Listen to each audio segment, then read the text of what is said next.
Perkenalkan, nama saya Raden Anisha Putri Ramadhani dengan NIM D1A019156. Nah, pada video kali ini saya akan membahas materi tentang distribusi frekuensi dan ukuran pemusatan. Nah, distribusi frekuensi ini terdiri dari variabel, dan variabel merupakan gejala yang menunjukkan variasi dalam jenis maupun dalam tingkatan. Nah, gejala sendiri merupakan semua objek yang menjadi sasaran penelitian. Nah, ada gejala yang bervariasi dalam jenisnya, yaitu contohnya gejala seks dan gejala pekerjaan. Dan gejala yang berhasil berdasarkan tingkat besar kecilnya disebut contohnya yaitu kecerdasan dan penghasilan. Nah, ada gejala discrete dan gejala kontinu. Gejala discrete ini suatu gejala yang dapat dibagi menurut jenisnya. Angka-angkanya disebut angka kualitatif. Contohnya misalkan sapi Eva itu berjumlah 15 dan sapi PO berjumlah 25. Lalu ada gejala kontinu, yaitu gejala yang dapat digolongkan menurut tingkat besar kecilnya. Angka-angkanya disebut dengan angka kuantitatif. Contohnya yaitu misalkan nilai matematika IK 50. Pada praktikum pembuatan tabel distribusi frekuensi ini, pertama-tama disediakan 80 tabel secara acak. Nah, dari 80 tabel tersebut, data tersebut ditambahkan dengan satu NIM terakhir. Berhubung NIM saya 156, makanya ditambahkan dengan angka 6, karena NIM terakhirnya itu angka 6.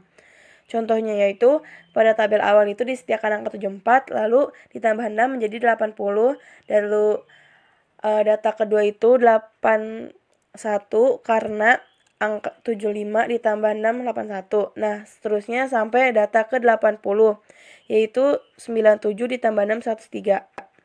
Setelah kita tambahkan semua data dengan NIM terakhir, maka kita masuk ke tahapan mengurutkan data tersebut dari angka terkecil hingga terbesar.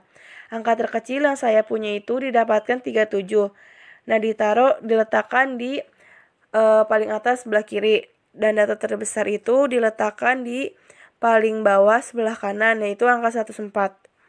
Nah, setelah didapatkan data terkecil hingga terbesar, kemudian kita masuk ke dalam tahapan mencari jumlah kelas, jumlah interval kelas, dan pembuatan diagram histogram.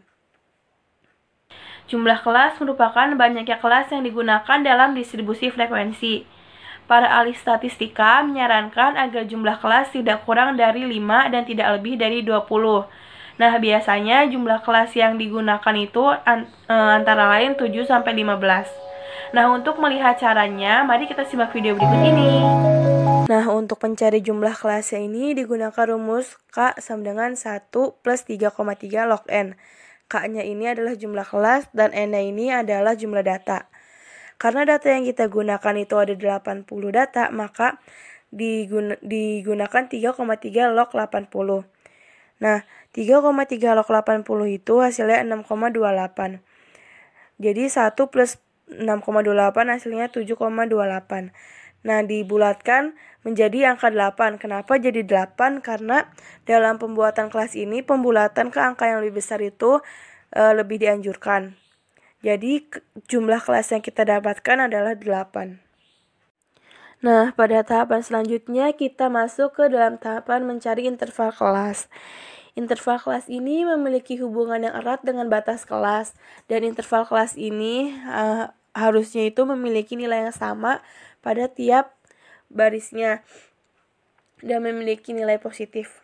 Nah, untuk mencari interval kelas ini digunakan data paling besar dikurang data paling kecil dan dibagi 8. Nah, data paling besar ini 104 dan paling kecilnya 37. Dibagi 8 karena jumlah kelasnya ini tadi 8. Dan didapatkan hasilnya 8,375. Dan dibulatkan menjadi 9. Kenapa 9? Karena dalam pembuatan interval kelas ini juga lebih baik dibulatkan ke angka yang lebih besar. Lalu selanjutnya kita masuk ke dalam tahapan distribusi frekuensi. Untuk mencari tabel kelas jumlah kelas ini, menggunakan interval kelas. Dari data yang paling kecil tadi 37 ditambah 9 menghasilkan 45. Jadi didapatkan tepi kelas batas kelas bawahnya ini 37 dan batas kelas atasnya ini 45. Nah, selanjutnya juga dari angka 46 ditambah 9 itu 54. Jadi batas kelas bawahnya itu 46 dan batas kelas atasnya itu 54 dan seterusnya sampai pada nomor angka tabel ke-8, yaitu batas kelas bawahnya 100 dan batas kelas atasnya 108. Setelah itu kita masuk ke dalam tahapan mencari tepi kelas. Nah, tepi kelas ini merupakan pertengahan yang terletak antara batas kelas atas dan batas kelas bawah pada suatu kelas. Nah, untuk mencari tepi kelas ini adalah batas kelas bawah dikurang 0,5 dan batas kelas atas ditambah 0,5. Nah, pada tabel 1 ini batas kelas bawahnya 37 dikurang 0,5 yaitu 65,5 dan tepi kelas atasnya didapatkan 45,5. Pada tabel kedua, batas tepi kelas bawahnya ini didapatkan 45,5 dan tepi kelas atasnya 54,5. Pada tabel ketiga ini, tepi kelas bawahnya didapatkan 54,5 dan tepi kelas atasnya didapatkan 63,5. Pada tabel keempat, tepi kelas bawahnya didapatkan 63,5 dan tepi kelas atasnya didapatkan 72,5. Pada tabel kelima, tepi kelas bawahnya didapatkan 72,5 dan tepi kelas atasnya 81,5. Pada tabel ke-6, tepi kelas bawahnya didapatkan 81,2 dan tepi kelas atasnya didapatkan 90,5. Lalu pada tepi kelas ke-7, tepi kelas bawahnya ini didapatkan 90,5 dan tepi kelas atasnya 99,5. Pada tabel nomor 8, tepi kelasnya didapatkan 99,5 dan tepi kelas atasnya didapatkan 108,5. Lalu selanjutnya kita masuk ke dalam tahapan mencari frekuensi. Nah, pada tahap frekuensi ini menggunakan data paling kecil itu pada tabel ada 37. Nah, dari data pada tabel ini dari kelas 37 sampai 45 didapatkan satu hasil yaitu 37.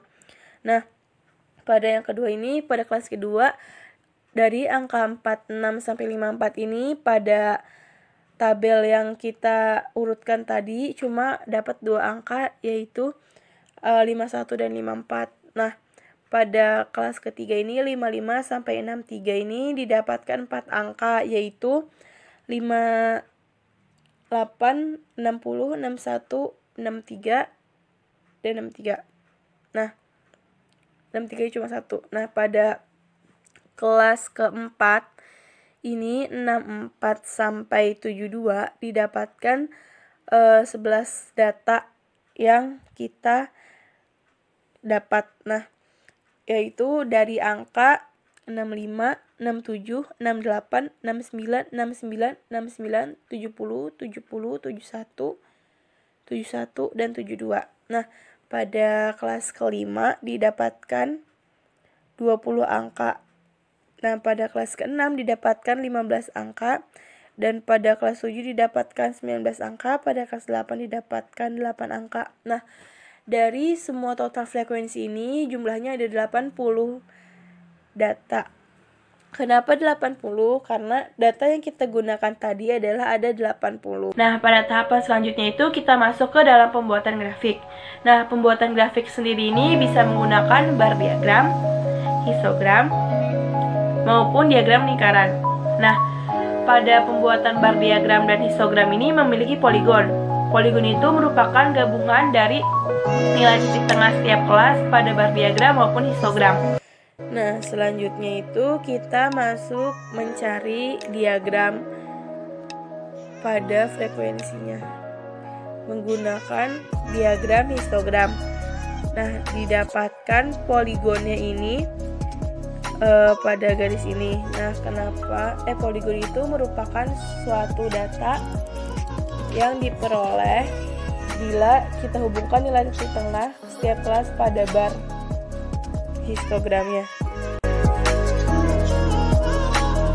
Pada materi kedua ini akan menjelaskan tentang ukuran pemusatan. Nah, ukuran pemusatan ini memiliki tujuan untuk mendapatkan gambaran yang jelas pada sekumpulan data pada suatu populasi atau sampel. Nah, ukuran dari sekumpulan data tersebut terdiri dari rata-rata, modus, median, kuartil, desil, dan persentil. Nah, pada ukuran tersebut terdapat data berkelompok ataupun data tidak berkelompok ataupun data tunggal. Nah, pada materi ini saya akan membahas tentang kumpulan data tunggal. Nah, pada praktikum ukuran pemusatan data tunggal ini disajikan 40 data secara acak. Nah, dari 40 data secara acak ini ditambahkan 2 angka terakhir pada NIM. Nah, berhubung NIM saya 156, makanya saya tambahkan dengan angka 56. Nah, seperti angka 74 ditambah 56 itu hasilnya 130, dan 75 ditambah 56 itu hasilnya 131, dan seterusnya sampai 85 ditambah 56 itu 141. Nah, setelah sudah, urutkan data tersebut dari data paling kecil yang berada di sebelah kiri paling atas dan data paling besar berada di sebelah kanan paling bawah. Setelah sudah, kita hitung rata-rata, modus, median, kuartil 1 dan 3, desil 2 dan 4, dan persentil 40 dan 80. Nah, selanjutnya kita masuk ke dalam tahapan mencari rata-rata. Mencari rata-rata ini merupakan penjumlahan dari data 1 sampai data ke paling terakhir. Nah, dengan rumus sigma YI per N. Nah, N-nya ini merupakan data yang sudah diperoleh, yaitu 40 data yang sudah didapatkan. Nah, penjumlahan dari data 1 itu 87 ditambahkan sampai data ke-40, yaitu data ke-40 149. Penjumlahan tersebut menghasilkan angka 5072, lalu dibagi 40 dan menghasilkan 126,8. Lalu tahapan selanjutnya kita masuk ke mencari modus.